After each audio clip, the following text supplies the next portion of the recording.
Glória a Deus. Eu quero saudar o povo do Senhor Jesus com a graça e a paz do nosso Senhor, amém? Também quero saudar o povo de Deus com a santa e gloriosa paz do nosso Senhor Jesus, amém? Motivo de alegria, amados. Nessa noite, queira o inferno, queira ou não, nós vamos sair daqui de posse de vitória. Amados, eu tenho visto esta igreja durante esse tempo que eu estou aqui. Eu tenho me surpreendido porque eu vejo verdadeiramente Deus usar a todos que é por aqui, por esta tribuna e que embaixo estão. Amados, eu de mim mesmo não tenho nada para te oferecer, eu de mim mesmo não tenho nada para te dar, eu de mim mesmo não tenho nada, aleluia, não posso solucionar os seus problemas, mas tem um porém. Nessa noite eu estou a serviço daquele que tem, eu estou a serviço daquele que pode, eu estou a serviço daquele que vai abençoar as nossas vidas.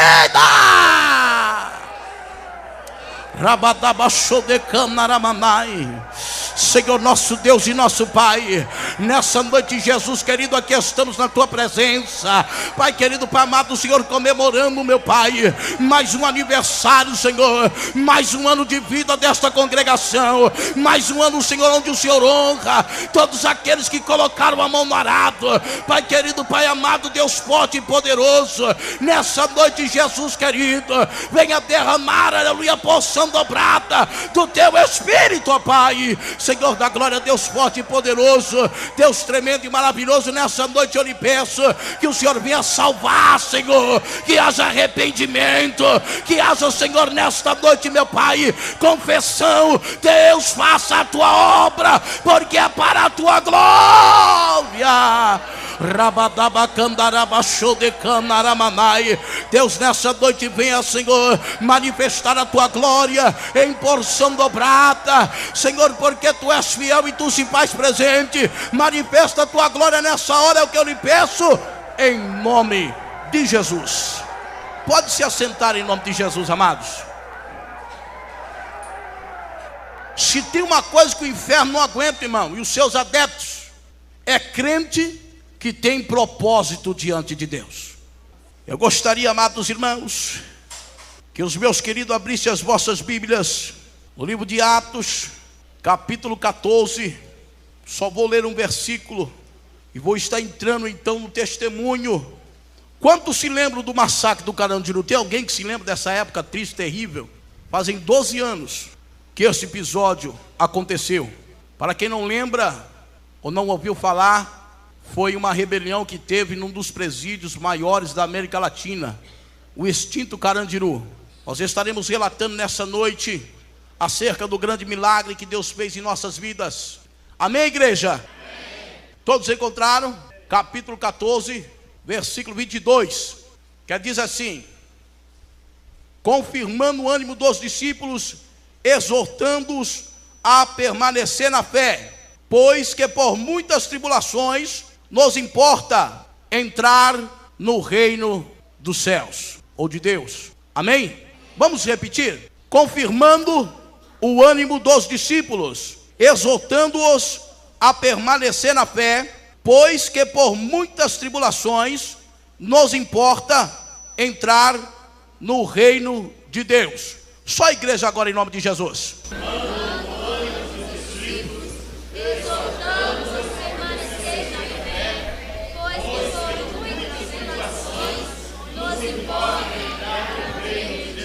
Amém. Confirmando o ânimo dos discípulos, exortando-os a permanecer na fé, pois que por muitas tribulações nos importa entrar no reino do céu, ou de Deus. Amados, quem está passando por luta aí? Acione com a sua mão. Glória a Deus, você está rumo ao céu de Deus, amém? Muitos de nós pensamos que quando estamos na tribulação é porque Deus nos abandonou, ou porque alguém pode até julgar que quando está sendo provado o irmão é porque algum pecado ele cometeu. Se nós formos para o livro de Gênesis, nós vamos observar José, que por causa de 2 sonhos foi lançado em uma cisterna pelos seus irmãos e depois foi vendido como escravo. e ali teve que caminhar pelo deserto alguns dias, e depois foi vendido como qualquer mercadoria ali para Potifar. Potifar compra então José, leva para sua casa, vendo que o menino tinha, aleluia, dons para administração, o coloca para administrar todos os seus pertences. Tudo que ele obtinha de valor era entregue na sua mão, e a mesma ali, amados, como cativo, como escravo, aonde ele colocava a sua mão, prosperava, porque o Deus dos exércitos era na vida dele, como é na sua, que está passando por tribulações. E ali sendo vendido, administrando a casa de Potifar, a sua esposa de Potifar, vendo que ele era jovem e formoso, começou então a desejá-lo. Louvado e engrandecido é o nome do Senhor.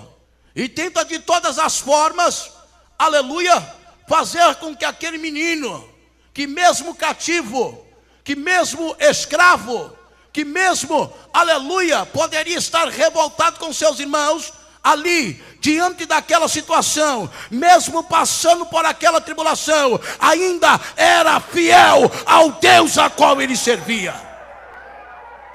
E então nós vemos José sendo provado por uma situação delicada.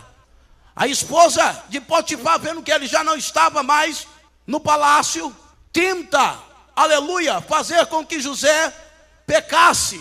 E José, com muita sabedoria, olha para aquela mulher que a Bíblia diz que era formosa, devia ser linda por demais, e consegue, aleluia, dizer não àquela oferta maligna. Louvado e engrandecido o nome do Senhor.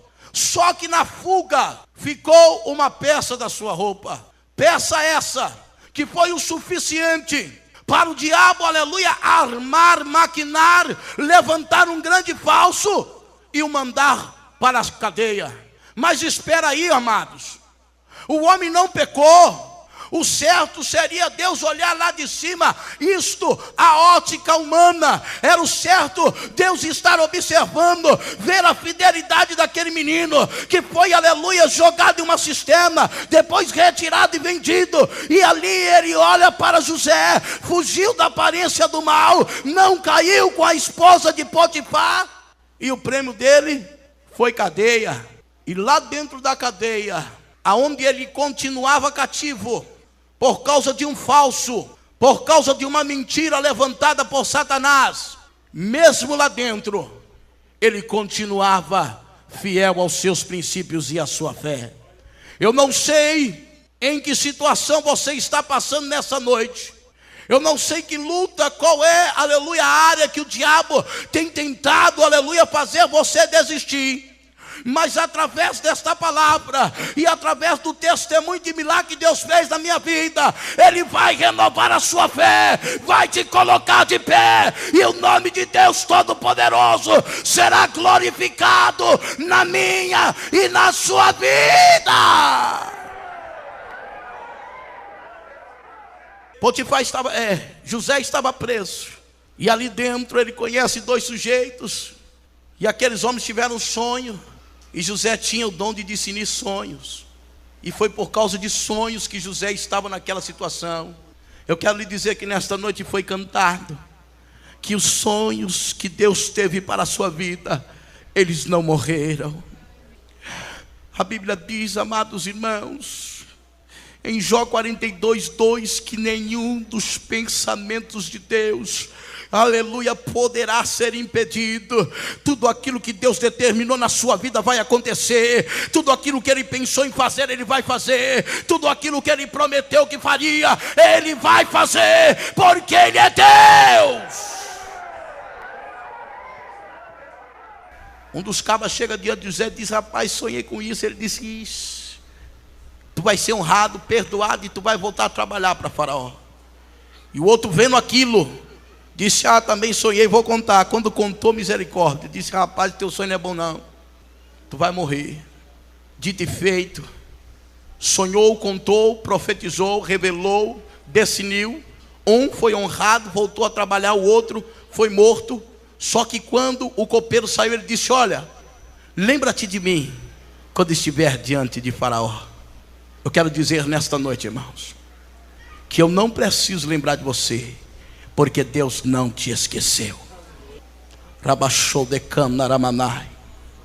José ficou algum tempo na prisão, mas quando saiu de lá foi direto para o trono de governador. E em Gênesis 41, 52 está escrito desta forma: e o nome do segundo chamou-se Efraim, porque disse-me: Deus me fez crescer na terra da minha aflição. Repete comigo. E o nome do segundo chamou-se Efraim, porque disse-me: Deus me fez crescer na terra da minha aflição. Entenderam? Quando é que nós crescemos diante de Deus? Não é quando estamos no vale de Beraca, sentado contando os despojos. É quando estamos na luta, sendo provado e depois aprovado e saindo de posse de vitória para a glória do Senhor.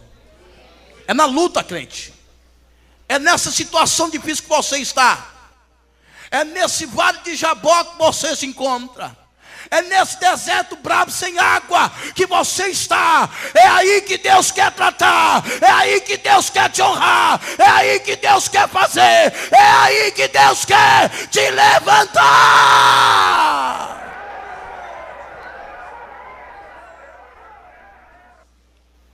A minha esposa, a minha pequenina, minha companheira Margarida, parece mais Débora, corajosa, orou pela minha vida há 17 anos.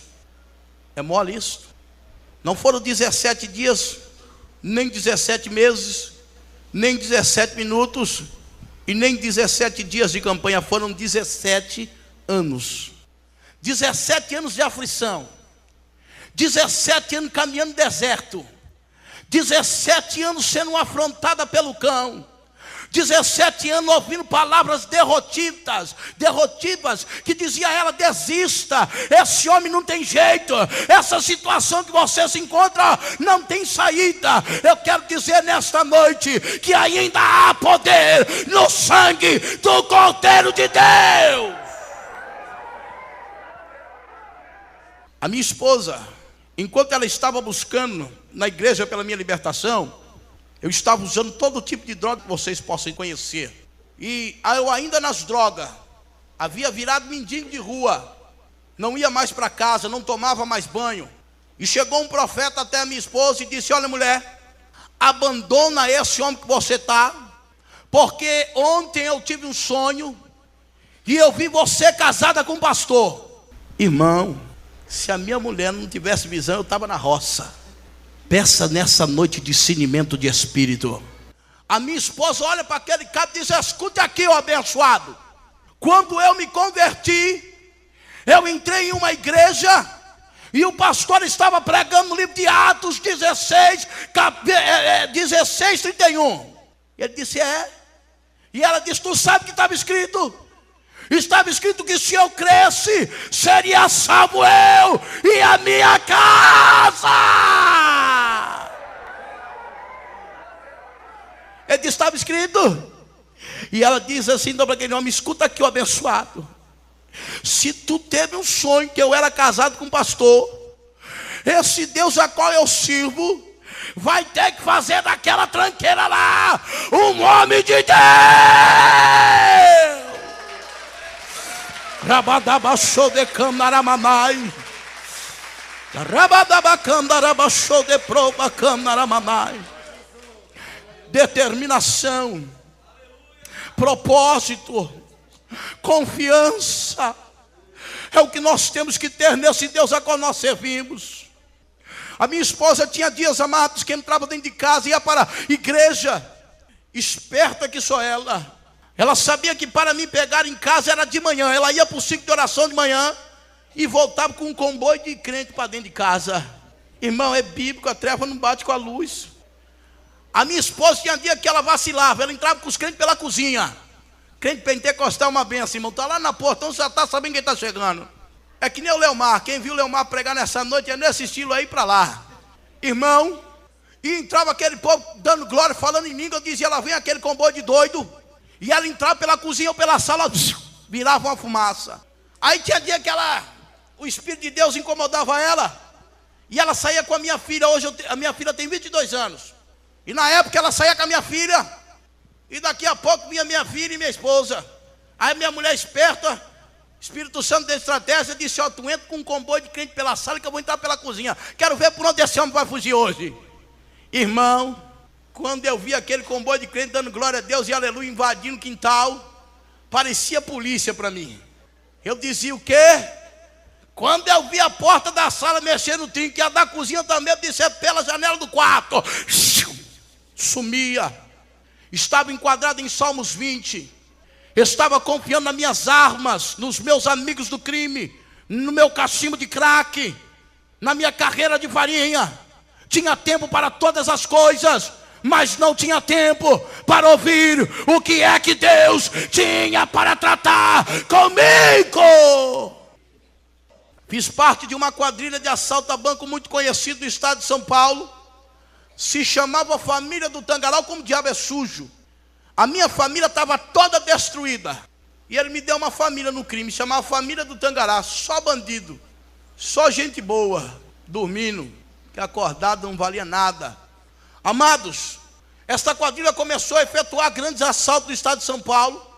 Era uma quadrilha que só roubava banco de moto. Motos grandes, Tenerê. Na época havia uma moto que hoje é muito raro encontrar, que se chamava Viúva Negra, era uma RD 350. Motos potentes, motos leves, que a polícia não conseguia nos prender, porque na época não havia esses aparatos que hoje há, helicóptero, e toda essa união era mais estreita na época. E nós começamos a realizar diversos assaltos. Até que um dia, amados irmãos, foi determinado realizar um grande assalto, porque estávamos tão procurados no estado de São Paulo, que havia um delegado, o nome dele era Matsu, e ele determinou que era honra para ele prender a nossa quadrilha. E ele então descolou alguns endereços, descobriu alguns endereços, começou a invadir as nossas casas. E ali dentro ele começando, aleluia, nós vimos que estava estreito. No nosso bairro nós não podíamos ficar. Na praia nós estávamos procurados. E então determinou o chefe da quadrilha, o Tangará, a realizar um grande assalto, para que pudéssemos ter umas férias. Olha aqui, já viu bandido ter férias, irmão? Esse cabra é abusado, né? Não conhecia Jesus, mas nessa noite eu quero dizer, amada igreja, louvado e engrandecido é o nome do Senhor, que tudo que eu vou contar aqui nessa noite vai ser para a vergonha de Satanás e para a glória do Senhor dos Exércitos.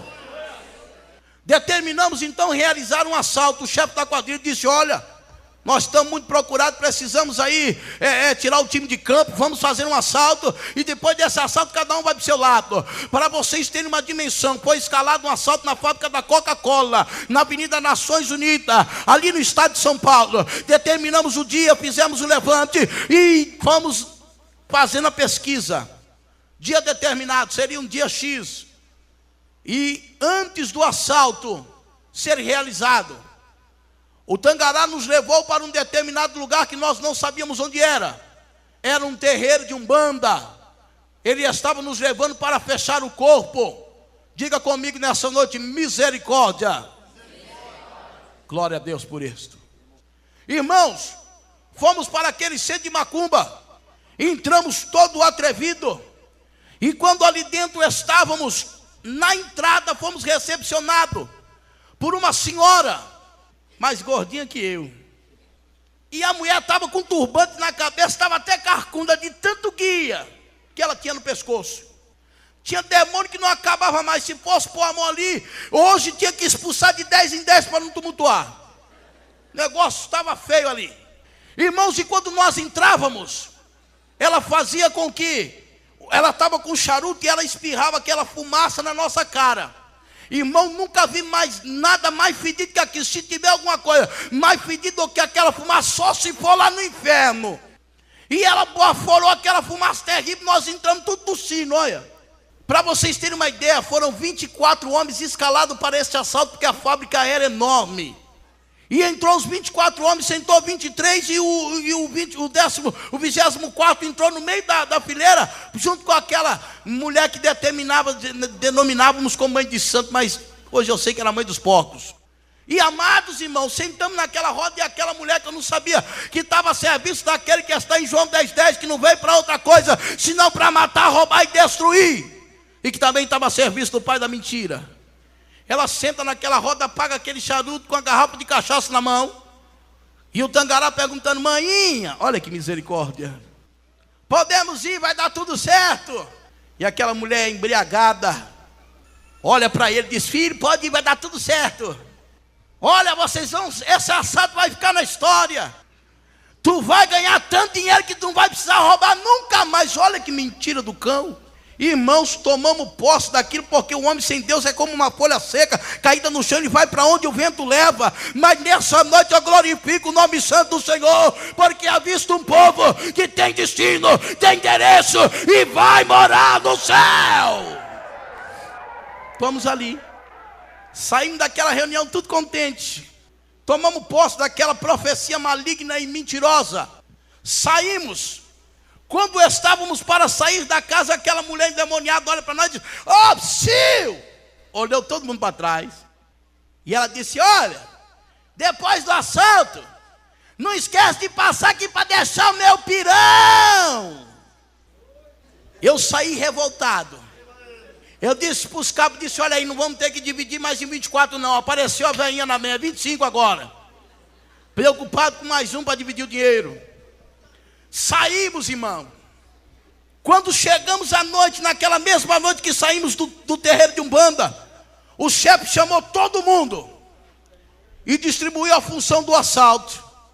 Quando nós estávamos ali pegando as armas, só arma de grosso calibre, a arma menor que tinha era uma 45, eram escopetas, fuzil R15, Luger. Quando me deram a metralhadora mais potente do negócio, eu fiquei todo contente. Me deram uma Luger, que tinha um pente alongado, que espirrava 60 tiros por minuto. Eu, abusado, quando me deram aquela metralhadora, eu disse: com essa aqui, ó, eu entro até no inferno. Era para onde eu estava indo mesmo. Provérbios 14:12 diz que há caminhos que para o homem parece ser caminhos corretos, mas no final ele bate de cara com a morte. Estava eu nesse caminho. Peguei aquela metralhadora, os cabas viram que parecia um super-homem, irmão. Misericórdia. Eu com aquela arma disse: que é isso? Mas é minha mesmo. Disse: é que mais tu vai? Disse: legal.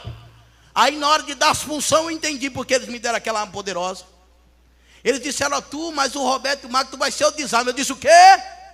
O que é isso, pastor? Desarme é aquele bandido abusado, irmão, que entra primeiro, dá voz de assalto, tira para todo lado, faz aquele salseiro e toma a arma dos cabras.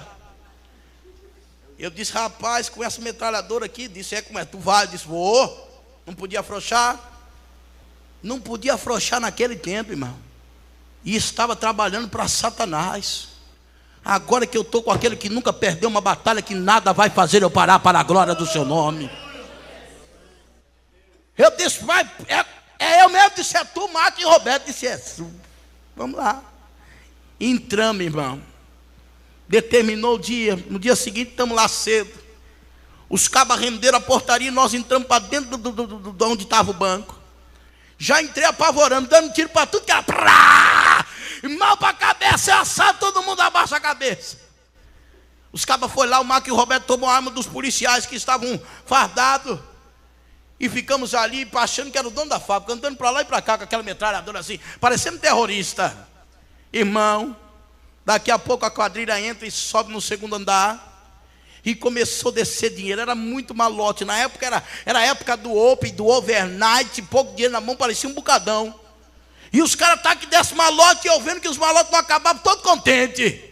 Eu disse: rapaz, é dinheiro demais. A ponto de interrogar os companheiros, disse: rapaz, é muito dinheiro. Subia um com mão vazia, descia com 7, 8 malotes. Subia outro vazio com 10, 12 malotes na mão. Disse: é dinheiro demais. Aquela mulher estava certa, é dinheiro demais. Irmão, daqui a pouco eu olho para o companheiro e disse: homem, o que tu vai fazer com a tua parte? É muito dinheiro.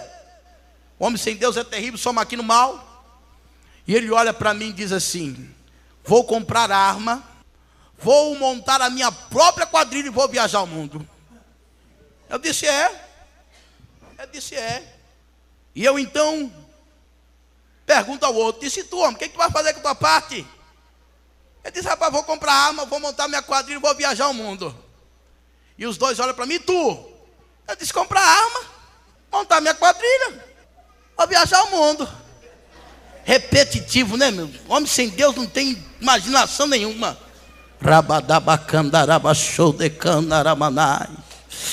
Por isso que é bom servir esse Deus, irmão. Ele amplia os nossos horizontes, nós enxergamos longe.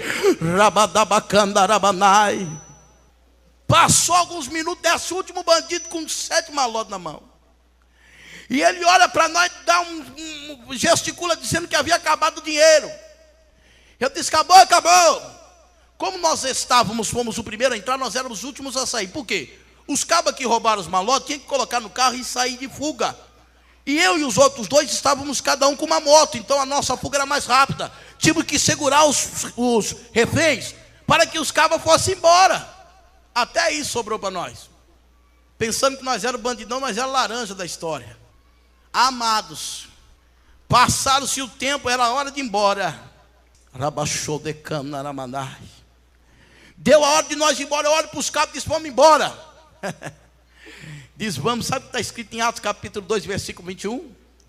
E acontecerá que todos aqueles que clamaram o nome do Senhor será salvo. Os irmãos entenderam? E acontecerá que todo aquele que clamar o nome do Senhor será salvo. Presta atenção. Estamos para sair de dentro do local do assalto. Endemoniados ainda, mentirosos, olhando para aquele comboio de gente deitada, mulher grávida, aquela choradeira, criança no meio do rolo. E nós dizemos assim, ó, ninguém levanta, porque vai sair trem, mas vai ficar mais um aqui cuidando de vocês. Mentiroso, não tinha mais ninguém. E nós demos as costas para sair daquele local. E estamos saindo meio ressabiados, mas daqui a pouco nós começamos a apertar o passo, saímos. Quando nós demos as costas definitivo para sair, levantaram do meio daqueles reféns policiais civis que estavam à paisana e portanto não foram detectados, não percebemos que eram policiais. E eles se levantaram com muita pressa, sacaram das suas armas automáticas e começou a mandar tiro na nossa direção. E nós, quando escutamos o primeiro estupim de bala, nós, ó, pena para quem te quer. Nós corríamos tanto que a perna chegava a bater aqui na nuca. A carreira era grande. Mas daqui a pouco eu começo a perceber que já não estávamos mais em 3. Porque quando eu olho para trás, um dos companheiros havia sido almejado com tiros de disparo na cabeça, estava tombado no chão, o seu sangue escorrendo, e a vida dele já não, aleluia, habitava mais naquele corpo. E eu olho para o Roberto caindo, eu olho para o Marco, digo, Marco, vamos embora, porque a casa caiu, e nós estamos correndo para fora. Daqui a pouco eu observo, eu estava sozinho, porque o Marcos também havia sido baleado, estava tombado no chão, já sem vida. E eu então olho desesperado para aquilo, 2 companheiros tombados. Eu pego aquela metralhadora que eu confiei tanto, com pente alongado, aquela Luger, tento, aleluia, olhar para trás. E quando eu pego aquela metralhadora, miro nos policiais, eu puxo o gatilho, e não é que ela falhou, não saiu uma bala, irmão, e tá que nada, e pá na minha direção. Eu disse, quer saber de uma coisa? Joguei a metralhadora para o alto e pena para quem te quer. Quando eu estava para sair na porta de vidro,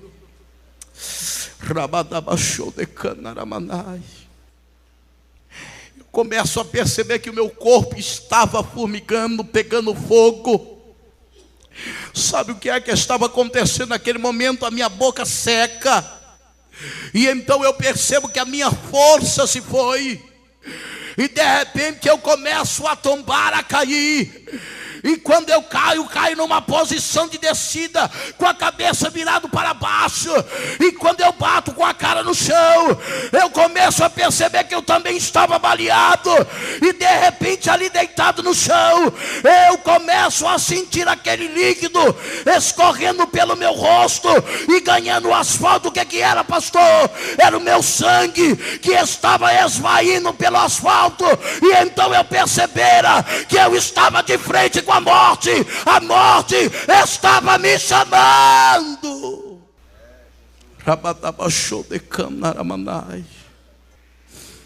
E sabe o que eu começo a fazer naquele momento em que eu vejo meu sangue escorrendo, a minha vista querendo fechar, escurecendo aos poucos?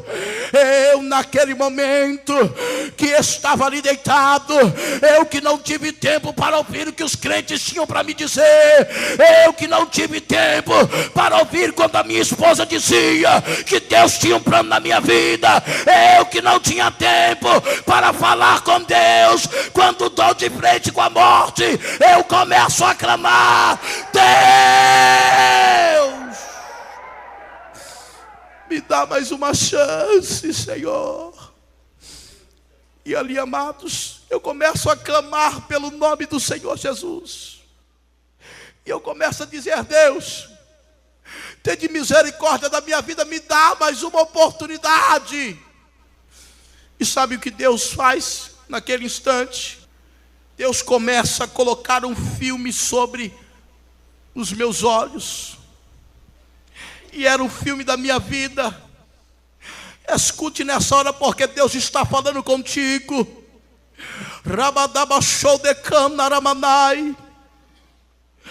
E Deus começa a mostrar ali diante dos meus olhos tudo que eu havia feito até aquela tarde. E com aquele filme ele me mostrara que eu havia sido um péssimo filho, que eu havia sido um péssimo esposo, que eu havia sido um péssimo funcionário no banco que eu trabalhava. Enfim, Deus estava me mostrando que tudo que eu havia feito até aquele momento de nada me serviria. Em outras palavras, Jesus estava me dizendo: olha, se tu descer a sepultura hoje, tu tem lugar cativo no inferno.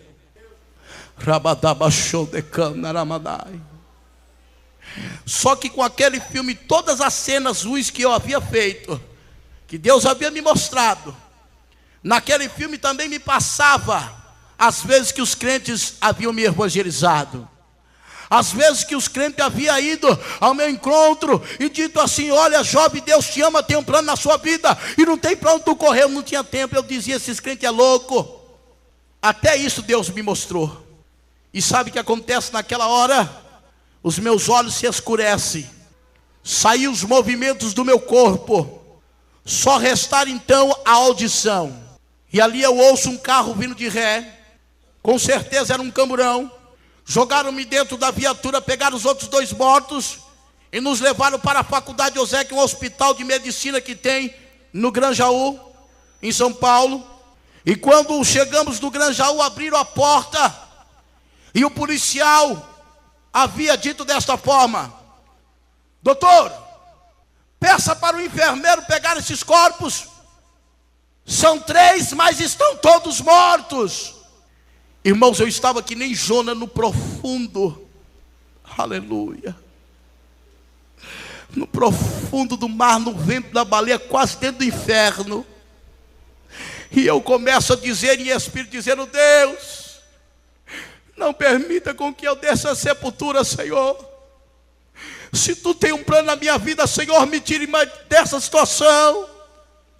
Amados, o médico então começa a examinar aqueles corpos. E o primeiro ele diz assim: olha, está morto, leva para o ML. Eu não sabia se era eu, se era os outros. Eu dizia: Deus, eu não morri, eu estou vivo, Deus, eu não estou morto. E daqui a pouco o médico vem e diz: olha, leva esse para o necrotério, também leva para o ML, está morto. E eu dizia: Deus, se for eu, ressuscita, não deixa eu morrer não. Daqui a pouco, amados, o médico veio. E quando colocou a mão, ele detectou que ainda havia pulsação, o coração batia. E ele começa a gritar: traga logo a maca, porque ainda tenho comida, porque ainda tenho comida, porque ainda tenho comida. Essa noite o Jeová vai mandar uma marca aqui.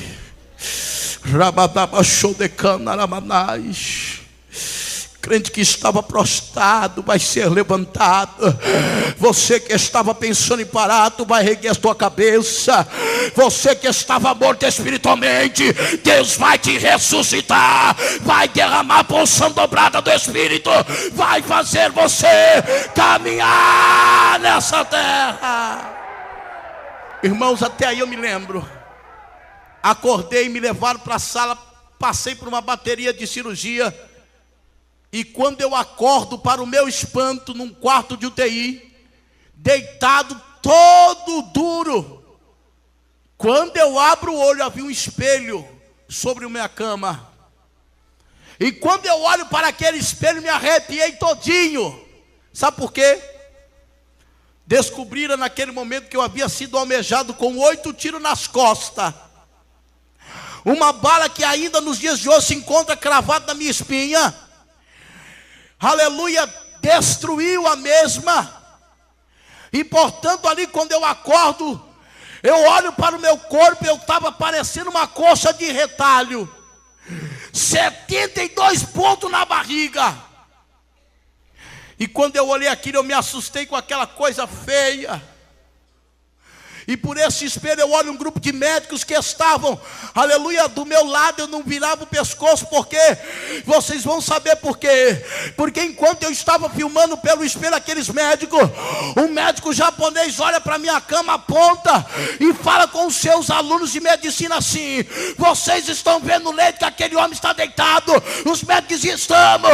Então o médico diz: porventura, se ele sobreviver, nunca mais vai poder andar. Irmãos, quando ele disse aquilo, meus olhos se encheram de lágrimas. E eu naquele instante comecei a dizer: Deus, assim não, Jesus. Se for para viver assim, eu prefiro a morte. Se for para viver assim, eu prefiro a morte. Irmãos, passaram-se alguns dias, minha família começou a me visitar, fui transferido para o quarto normal. E a minha família entrava no quarto, quando me vieram, chororô, misericórdia. Eles olhavam para mim, viam a minha situação, todo cortado, todo dividido no meio, todo atravessado, todo atrapalhado, todo aleijado, condenado a tetraplégico, daqui para baixo não mexia nada. Eles então imaginavam o trabalho que ia ter comigo. Mas eu louvo a Deus, sabe por quê? Porque um dia minha família de sangue saiu e entrou umas senhoras dentro do hospital. E aquelas mulheres todas de cabelo branco, todas aquelas mulheres, amados irmãos, de cabelo branco, um comboio de senhoras. E aquelas irmãs então determinadas olham para mim, e elas vêm, todas elas tinham palavra de vida. O interessante, amado, é que elas tinham palavra de vida. Eu quero dizer nessa noite e profetizar que de hoje em diante você também vai ter palavra de vida.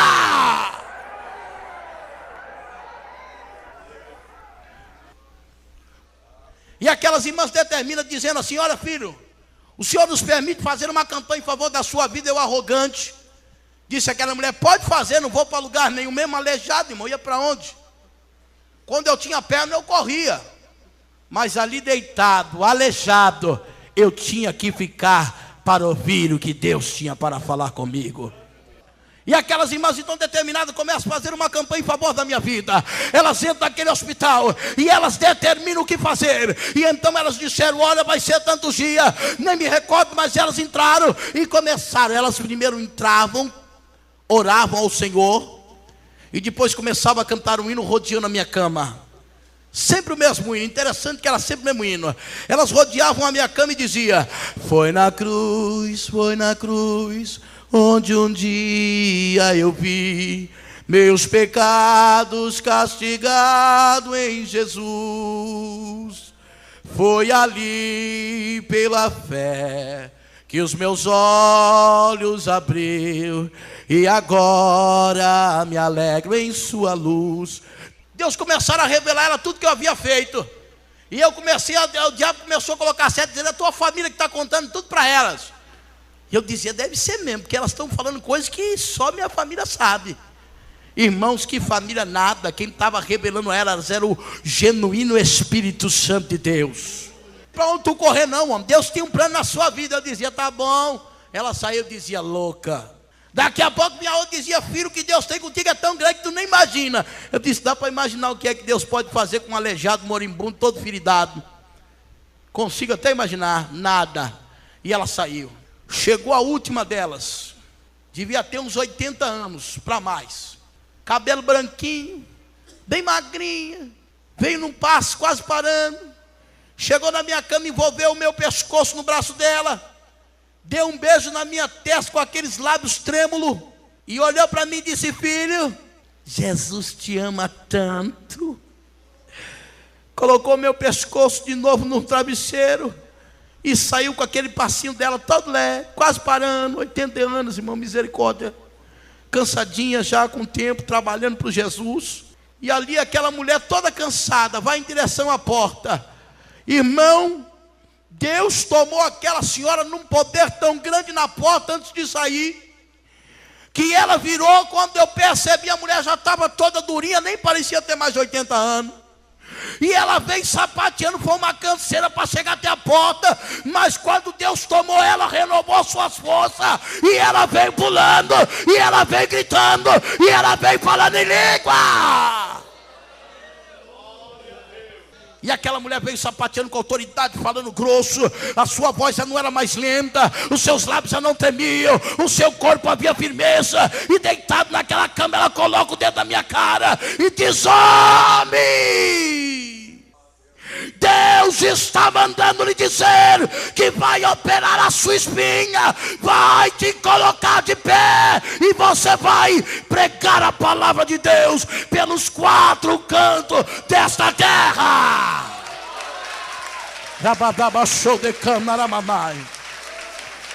Esse Deus é fiel, igreja.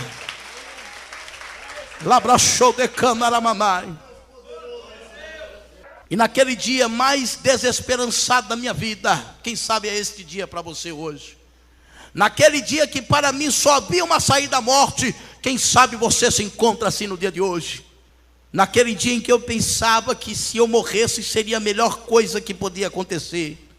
Deus do alto céu, irmãos, começa a fazer com que o meu corpo formigasse. Eu que não tinha sentido o meu corpo desde o dia em que eu tomei o tiro, o meu corpo começa a pegar fogo. Naquela tarde que para mim só a morte resolveria o meu problema, Deus começa a fazer uma cirurgia maravilhosa no reino espiritual, e o meu corpo começa a chacoalhar, a minha perna começa a tremer, o meu braço a sacudir. Sabe por quê? Deus estava fazendo um milagre.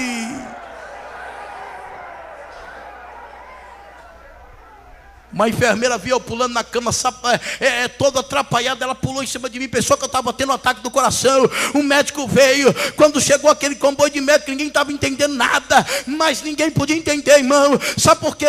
Porque milagre não tem explicação, milagre não se explica, milagre a gente se vive. A Bíblia diz que operando Deus, não tem cão capeta que possa impedir o agir das suas mãos. Passaram-se então mais 6 meses, totalizando um ano e 7 meses lá. Sabe o que aconteceu? Passaram mais 5 meses. Consegui ficar em pé com a ajuda de muleta. E Deus conhecia o meu coração. Sabe o que aconteceu? Fiz que nem Tomé, porque eu estava vendo a profecia cumprida, comecei a acreditar em Deus. Eu disse o quê? Aquela irmãzinha disse que eu ia andar, rapaz. E eu estou de pé com muleta, mas estou andando. Ela disse que eu ia ser crente e andar pelos 4 cantos da terra e ia pregar a palavra do Senhor. Olha, irmão, sabe no meu coração o que estava passando? Já estava fazendo barganha com Deus. Eu disse, vou ser crente, não vou nem preso. Irmão, todo pecado, ele tem uma consequência. Todo pecado, tudo que você fizer que abominar o Senhor, você vai pagar por ele. Deus perdoa, pastor, perdoa. Mas a consequência do pecado é inevitável, igreja. Bíblia relata duas grandes histórias acerca de Davi, uma antes e uma depois. A Bíblia diz que não houve outro rei na estatura espiritual de Davi, porém os seus pecados ele pagou um por um. Amém? Sabe o que aconteceu? Eu disse, vou embora. Quando eu pegar alto, eu vou cair no mundo, vou ser crente, vou virar, vou viajar os 4 cantos da terra, vou pregar a palavra de Deus. Usando de engano. Quando me deram alta, o doutor disse, tu está de alta. Eu disse, pô, beleza. Vou embora, doutor. Estou com a muletinha saindo. Ele disse, tem um pessoal te esperando aí fora. Eu disse, minha família, tudo gente boa, já vieram me buscar. Todo quebrado. Irmão, quando eu saio para fora, dou de cara com 6 camburão me esperando. E o policial arrogante, irmão, estúpido que só ele, já foi metendo algema, me jogou no camburão e por último foi a muleta bateu na testa, tá! Eu já na hora perdi a fiação.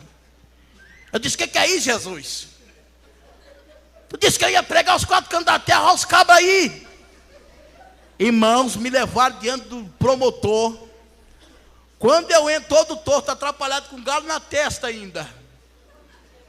Estou lá, eu indo em direção ao promotor, todo quebrado. O promotor disse, espera aí, rapaz. Chama o médico aí. O médico entrou. E o promotor disse, ô doutor, tem alguma coisa errada. E o doutor disse, o que foi, doutor? É que o Antônio Carlos Rodrigues está rolado no processo aqui, ó. Que ele está preso, que esse cabo vocês trouxeram errado, o cabo está andando. O médico estrala os olhos e diz, doutor, não sei o que aconteceu, mas o homem é esse aí mesmo. O promotor fechou a cara, irmão. Olhou para mim, foi em cima da profecia da irmã. A irmã disse que eu ia andar pelos 4 cantos da terra. O promotor olha para mim, não tem problema não, porque essas pernas suas não vai te levar para canto nenhum. Eu olhei para o céu, não podia falar com o promotor, porque só pode falar com ele se ele dirigir a palavra a nós. Eu olhei para o céu e disse, olha aí, Jesus, tem alguém mentindo aqui.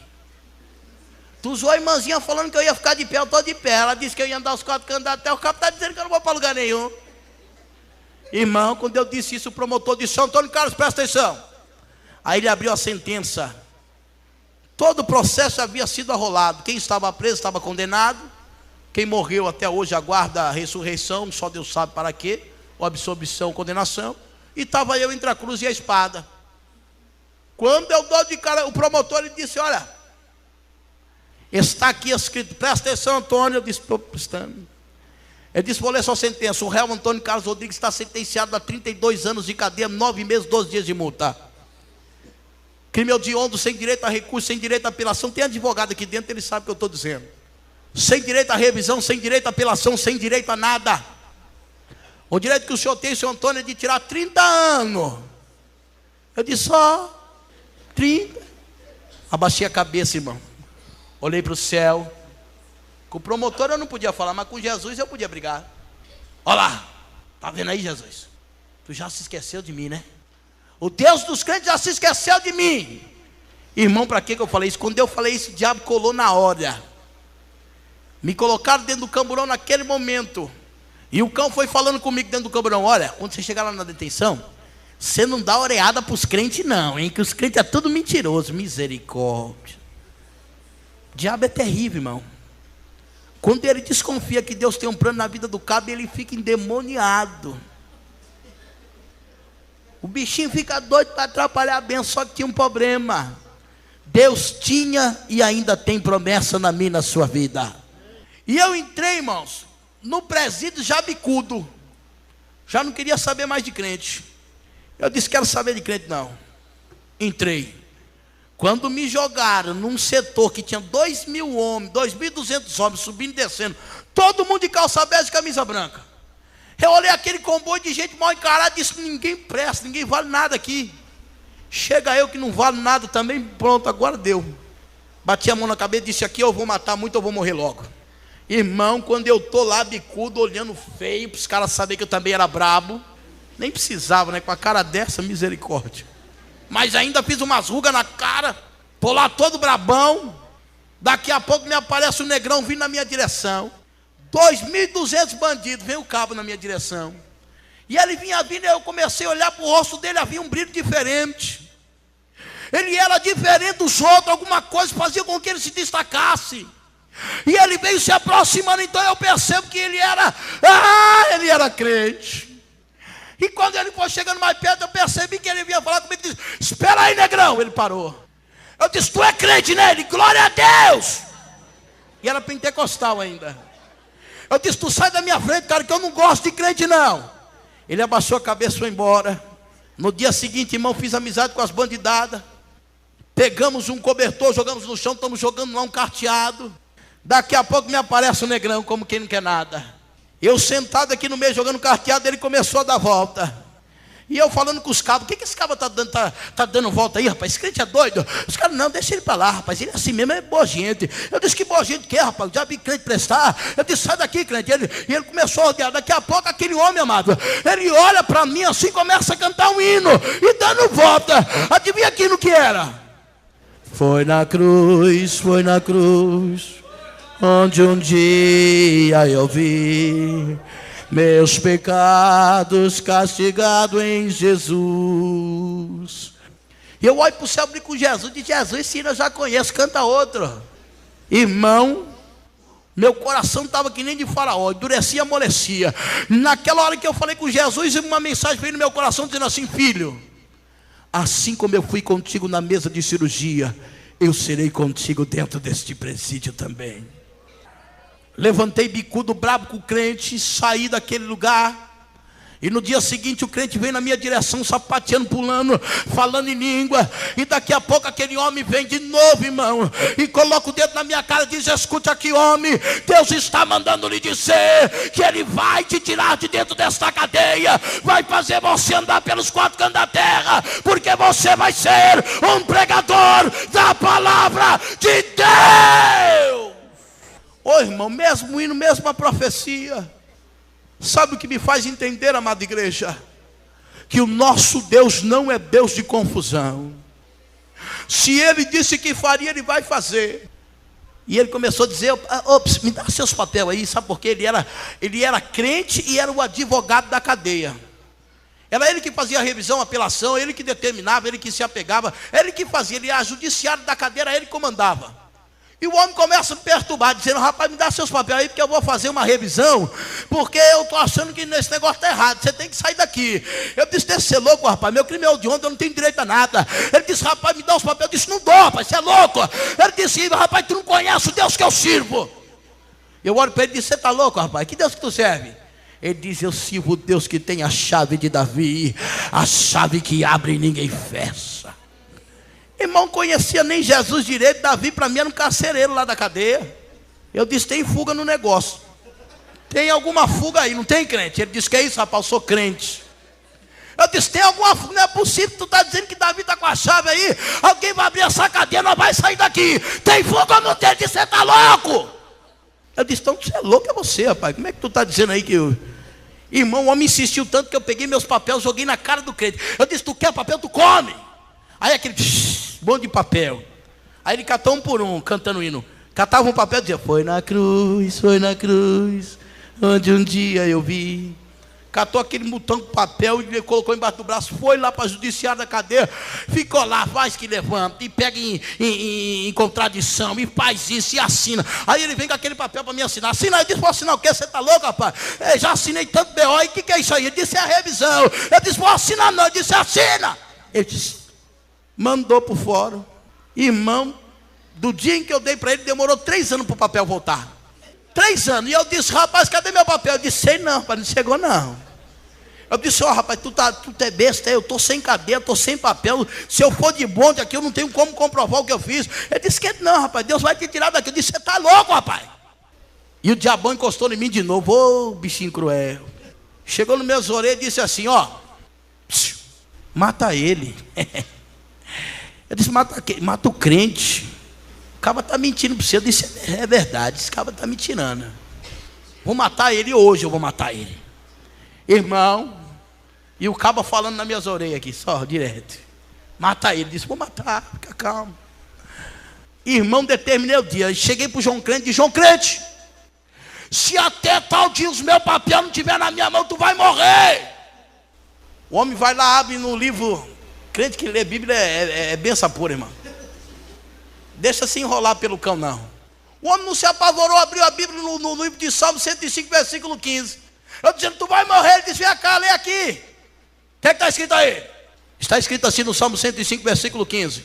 Não toquei nos meus ungidos, nem maltratai os meus profetas. Olha, igreja, se tu está se reunindo na casa de alguém para falar mal do seu pastor ou de um profeta, eu quero lhe dizer que tu está comprando uma briga feia contra Jeová. Pedro estava dormindo, ia ser morto no dia seguinte, e havia uma igreja reunida não para meter o pau, para dizer, está vendo, Pedro quebrou a cara, você viu lá, rapaz? Foi afrontar os cabas, vai morrer amanhã. Não, os cabas estavam de joelho incomodando o coração de Jeová, dizendo, Deus vai lá, envia anjo, liberta ele, tira ele. E Pedro estava lá, mas quando ele acordou de fato, o anjo já havia tirado da cadeia.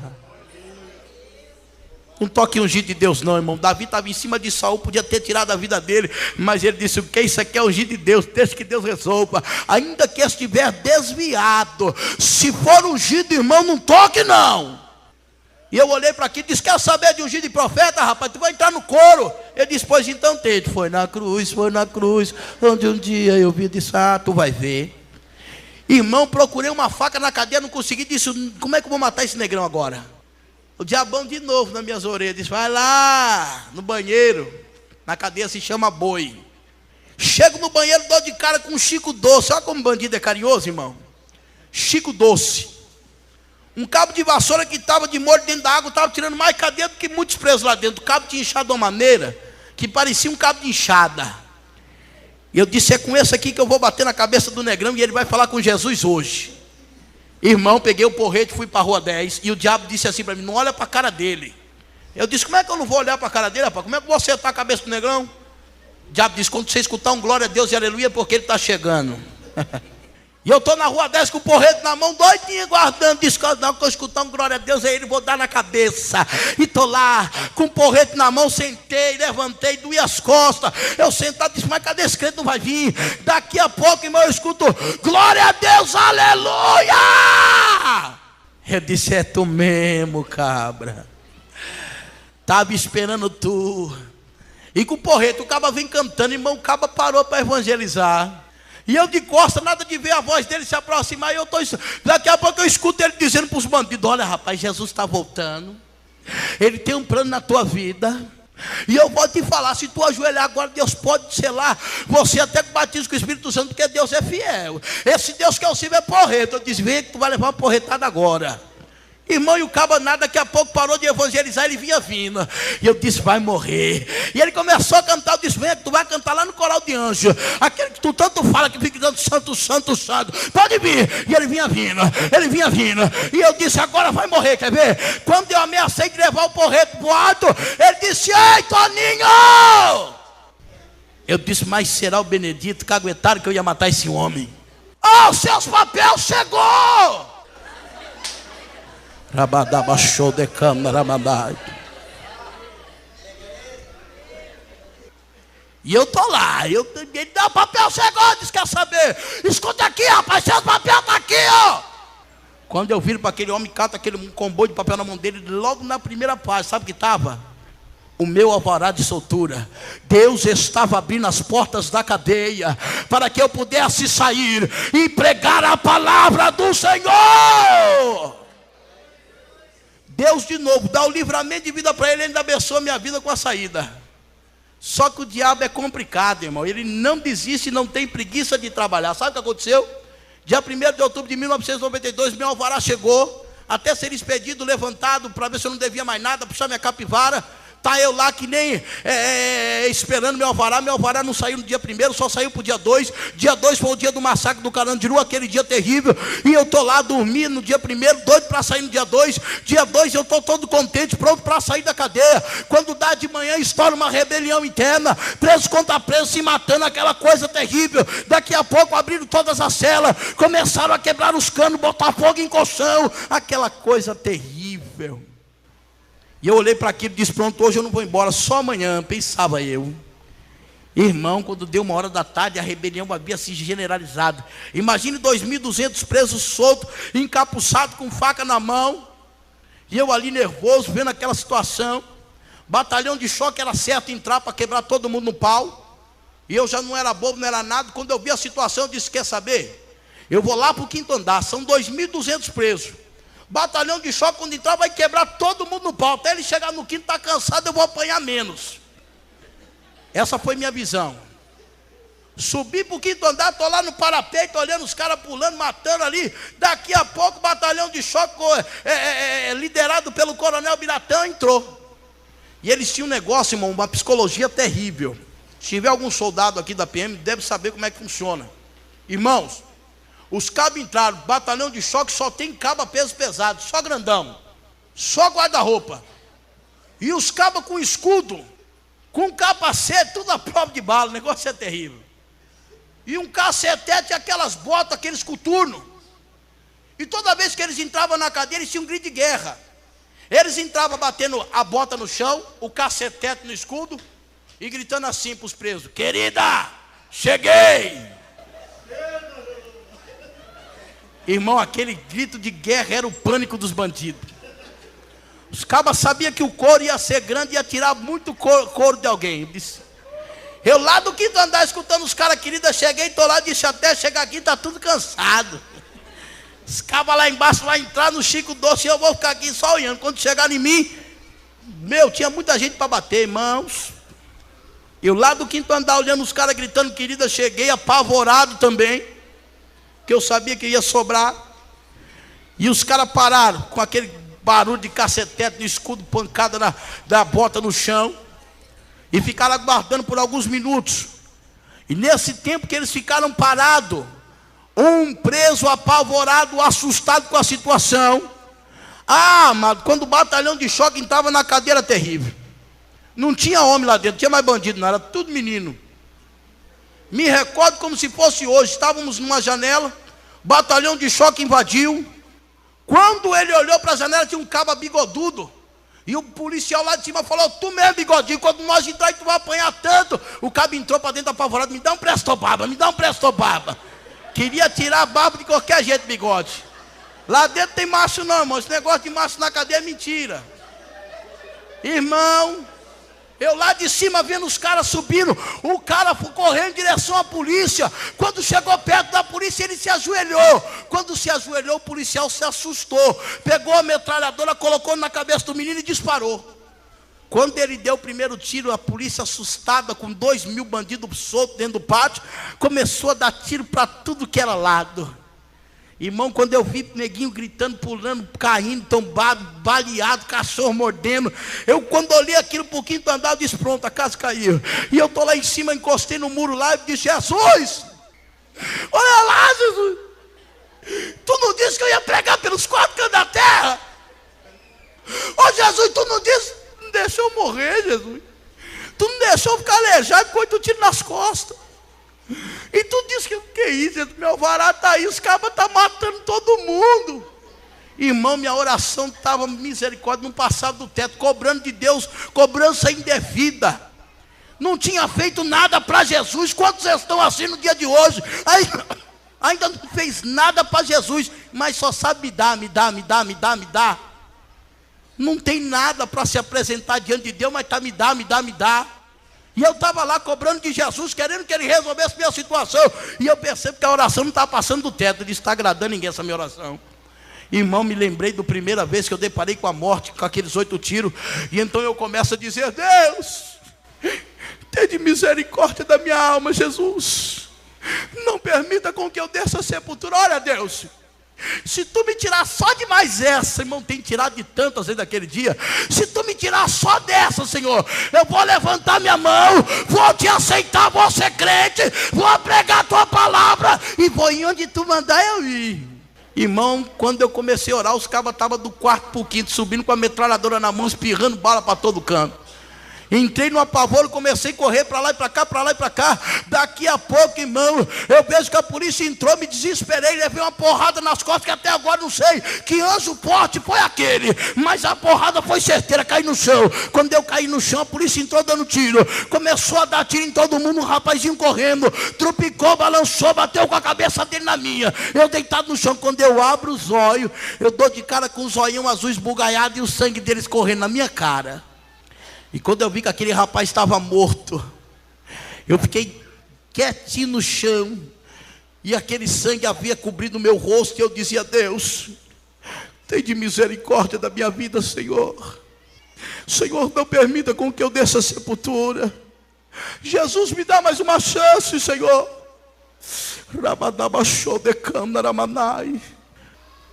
Sabe o que aconteceu, igreja? Aconteceu que passaram-se 5 para 6 horas. Começaram a subir alguns presos pelados para empilhar os mortos. De cima para baixo era a ordem. E começaram então a pegar os mortos que estavam ao meu redor, e começaram então a chegar onde eu estava, e eu ali deitado de bruços, percebendo que eles estavam pegando os mortos que em cima de mim estavam, e tiraram o primeiro, tiraram o segundo, tiraram o terceiro, o quarto. Eu era o quinta pessoa a ser retirada do chão, todo melecado de sangue. Eu dizia: Deus, eles vão me descobrir aqui, Senhor, e agora? Sabe o que aconteceu? Pegaram na minha perna e no meu braço, todo melado de sangue. Deram 2 chacoalhadas para jogar no meio daquele comboio de morto. Eu não aguentei, me chacoalhei, me balancei, fiquei de pé. Quando eu estava de pé, comecei a pular naquela poça de sangue e a gritar assim: glória a Deus, eu estou vivo. Glória a Deus, eu estou vivo.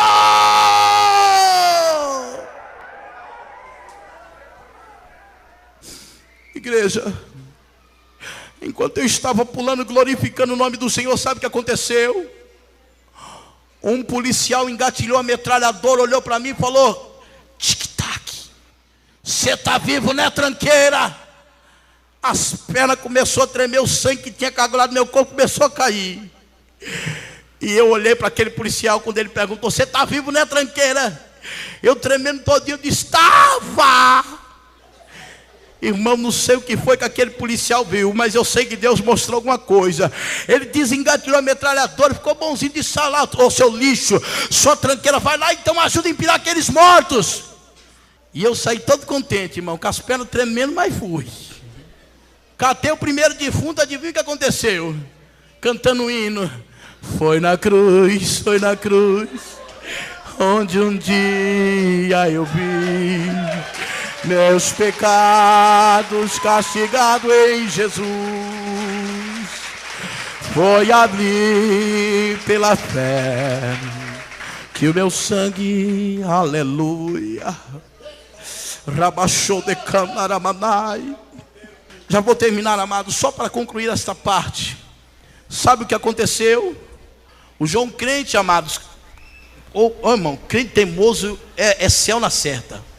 Crente que tem propósito, irmãos, eu vou te falar, o inferno passa mal. O João crente tinha um propósito tão grande com Deus, que não é que depois de tudo isso o abençoado quis fazer um culto de ação de graça. Passaram-se os dias, amado, todo dia nós escutávamos pessoas gritando, ficamos traumatizados. Imagine mais de 400 pessoas perdendo a vida, número oficial 111. Só no setor que eu estava sobreviveram 3, haviam 72, 68 pessoas morreram. Haviam 72 pessoas, aliás.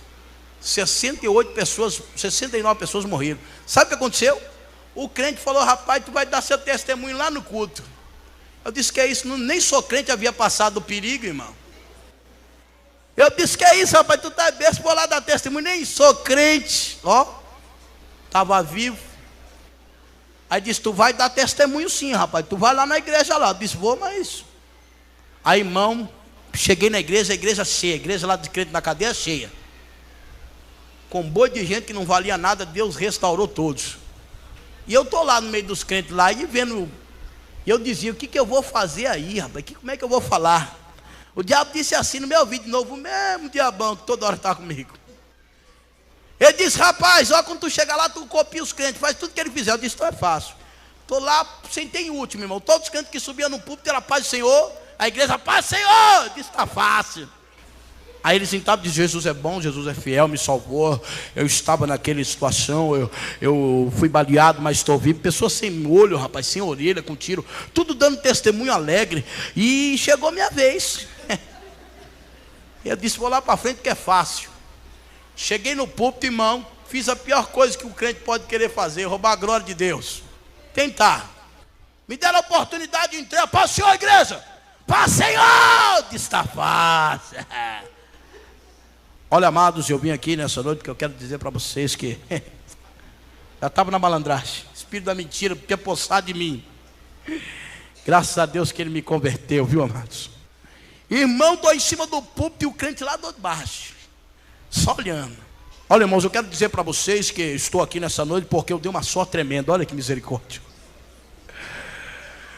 Eu vi a polícia entrando, quando eu vi gritar, querida, cheguei, deitei no chão, fingi de morto. Olha aqui. A igreja fez que nem vocês, irmão. Ninguém deu glória a Deus, ninguém deu aleluia. E eu disse, ixi, não agradei ninguém. Irmão, lembram-se que eu disse que foram 8 anos tentando matar o crente? Por 2 vezes quase consegui, se Deus não desse livramento a ele. Naquele dia, nunca consegui tirar o homem do sério, mas fui brincar com Jesus dele e quebrei a cara. O homem levantou bravo do lugar dele, veio na minha direção, subiu no púlpito.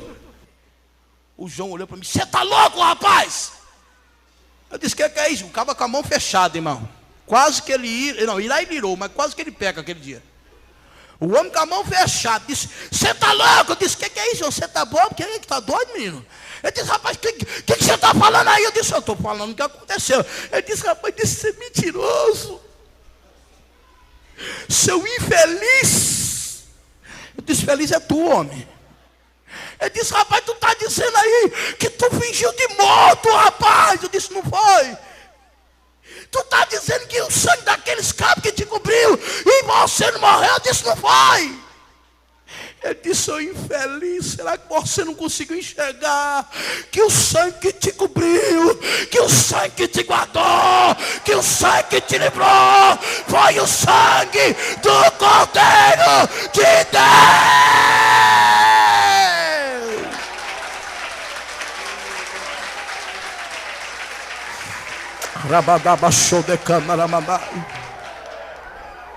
Eu saí da cadeia, aceitei Jesus do lado de fora.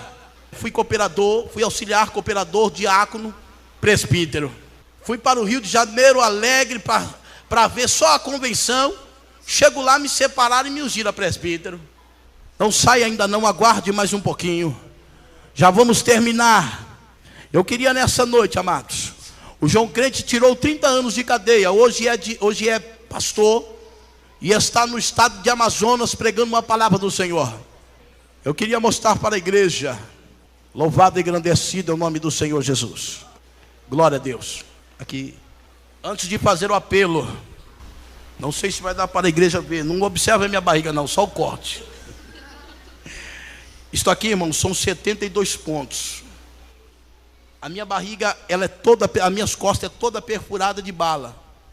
Eu ainda tenho uma bala cravada na espinha em alto relevo, Deus abençoe. E estas marcas não são as mesmas marcas de Paulo, não. Paulo com ousadia ele dizia, portanto agora ninguém me guies, porque trago em meu corpo as marcas de Cristo. Marcas que ele adquiriu depois que aceitou o Senhor. Estas foram por desobediência. Mas todas as vezes que eu olho para ela, eu vejo o grande amor de Deus e o livramento que Ele me deu pela sua misericórdia, não por merecimento. Nessa noite eu queria fazer um apelo para você. Eu queria perguntar se nessa noite tem alguém que gostaria de aceitar o Senhor como seu único e suficiente Salvador. Se tem, levante uma das suas mãos, para que nós possamos ver e orar pela sua vida. Tem? Tem alguém nessa noite para o Senhor Jesus? Levante a mão só os que não são cristãos, amados, que não se decidiram ainda, só para que nós conhecemos. Tem alguém? Maravilha. Tem mais alguém? Glória a Deus. Olha lá, um lá no fundo. Irmãos, esta pode ser a oportunidade que você precisava. Aleluia. Para que a sua vida fosse mudada. Pode aplaudir, irmãos. Pode aplaudir o Senhor. Pode aplaudir. Aleluia. Pode aplaudir. Aleluia. Aleluia. Deus está mandando ninguém. 10.000 cairão ao teu lado, 10.000 à tua direita, mas tu não serás